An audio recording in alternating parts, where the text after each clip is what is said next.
Remember this moment. Remember that rejection is not the end. That waiting has purpose. That your worth has never depended on recognition.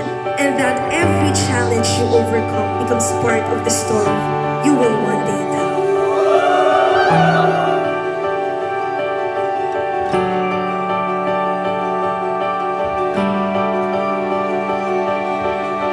Ngayong araw ay isa sa pinakamahalagang araw sa inyong buhay. Alam kong matagal na ninyo itong pinangarap, matagal ninyo itong hinintay, at matagal ninyo itong pinagtrabahuan. Ang diplomang inyong matatanggap ay hindi lamang bunga ng 4 o higit pang taon ng inyong pag-aaral. Ito ay bunga ng mga gabing maaaring kulang sa tulog, mga pagsusulit na inyong mga pinaghandaan, mga proyektong paulit-ulit ninyong inayos, mga pagkakamaling naging aral, at mga hamong inyong nalampasan.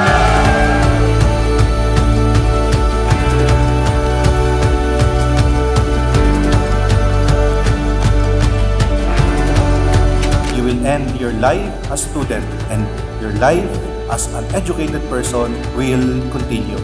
There is only one thing that I ask of you. Do not forget that the wisdom and knowledge that you obtain from this institution.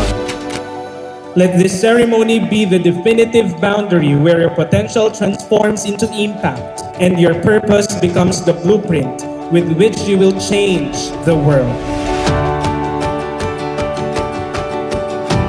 Alam kong may mga pagkakataong kayo ay napagod, mga pagkakataong sinubok ang inyong mga kakayahan. May mga pagkakataong gusto na ninyong sumuko. Ngunit pinili ninyong magpatuloy at dahil doon, narito kayo ngayon. Suot ang inyong mga toga, malaki ang inyong mga ngiti, at handang-handang tanggapin ang bunga ng inyong pagsisikap. Palakpakan ninyo ang inyong mga sarili. Mga magulang at pamilya, ang araw na ito ay para rin sa inyo. Ang diploma ng inyong mga anak ay patunay ng kanilang pagsisikap. Ngunit patunay din ito ng inyong pagmamahal, ng sakripisyo at walang sawang suporta sa kanila. Maraming salamat po. Palakpakan po natin ang ating mga magulang at pamilya.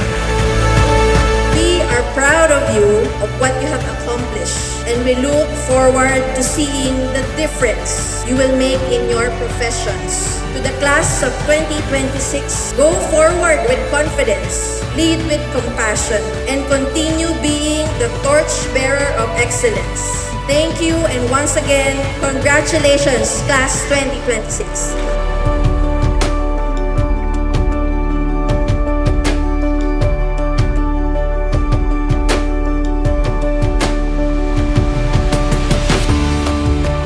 Today, our stories are being told.